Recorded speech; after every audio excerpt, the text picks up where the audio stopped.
Hello everyone and welcome to my presentation about Berry Street educational model. The model itself consists of five main domains that are broken into a few small subclasses.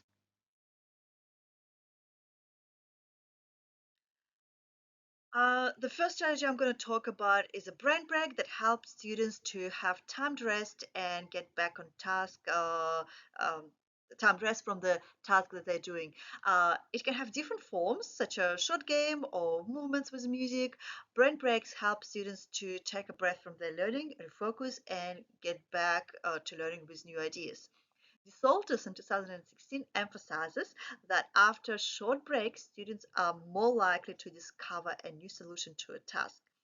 To embed a brain break in a lesson, a teacher needs to think of an idea that is not related to the lesson or task, such as movement, repeated action, finding words, like quick group activity.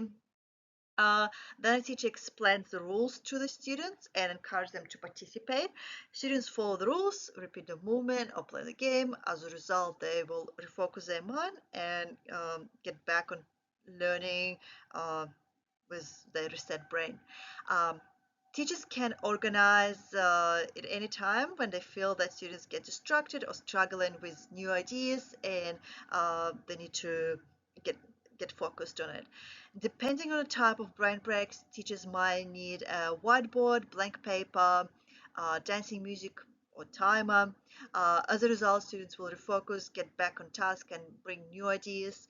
This is a whole class strategy, and that because all students can be involved in it, included in it, because there are big varieties of brain breaks, and it's increased overall engagement. My next strategy is a positive primer. It's a way to prepare students' mindset to perceive further information. The rationale of it is to lay groundwork to achieve positive attitude. Positive primers are used in education to at the beginning of the day and can have different representation. They are not time consuming and can be easily embedded in a lesson routine.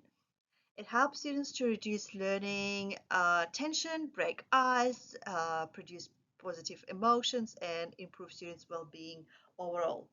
There are many ways to input positive primers to a lesson.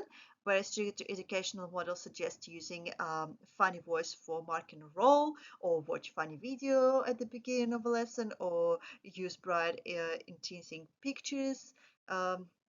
Mentioned by Hari in 2020. First two will reduce tension and will make students laugh and involve them in a lesson and improving engagement. A teacher hangs funny pictures of animals, as you can see in the presentation, or in large parts of food, plants, and materials. Students are expected to guess what it is. Pictures can be hung on the wall, along students' seats, or on the students' desk, so they can uh, so they would share and discuss pictures with each other or look at them by themselves. The intended effect is to settle students down, nurture stress-free atmosphere, and promote engagement. The strategy is inclusive because all students can see or perceive pictures. They can either look at them by themselves or share with friends. The picture should not be too complex, rather raising curiosity. The last inclusive strategy I'm going to talk about is ready to learn scales. The strategy demonstrates how students are ready to learn, and scales can be printed on A3 format and hang on the wall. At the beginning of each day and potentially after transitions, depending on the class, students have to put a printed name on the scale, and that includes 3 to 5 boxes from firmly not ready to learn to absolutely ready for learning. When students put their names on it, they let the teacher know how they feel, and the teacher can assist struggling students to move from less engaging stage to the next one. The purpose of it is to let students express their feelings and emotions, and it helps them to pass information to the teacher if something bothers them and they cannot ready to learn at the moment. Um, Teachers' role is to find a solution or offer strategies to reduce the impact of the event and help the students, the struggling student, to be more engaged. To implement the strategy, A3 printed scale and students' names with the blue tags are needed. It supports all the students because it teaches everyone to reflect on their emotions and express them. It also equips students with strategies of resilience, according to Greg and Sampson in 2020.